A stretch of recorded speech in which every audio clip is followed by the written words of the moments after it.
Hi, my name is Rob and I help manage digital content for the Endangered Archives programme at the British Library.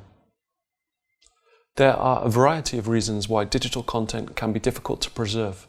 One of the most obvious is that digital technologies become obsolete relatively quickly.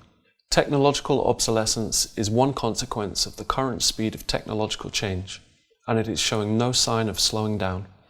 Since the late 1980s, options for digital storage have changed a lot. We have moved from the era of floppy disks through optical media like CDs and DVDs to SD cards and USB devices available nowadays, including memory sticks and external hard drives. These can hold absolutely massive amounts of digital content.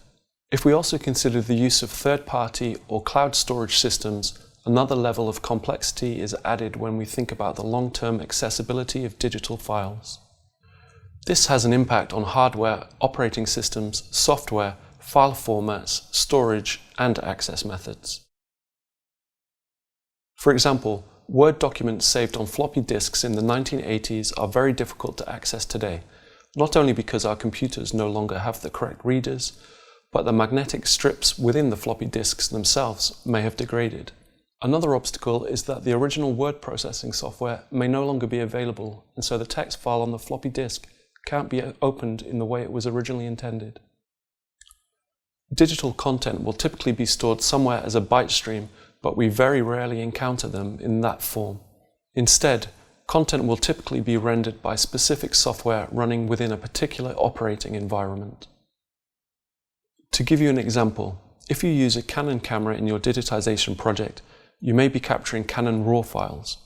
Depending on the age of the camera model, it may create CR2 or CR3 files.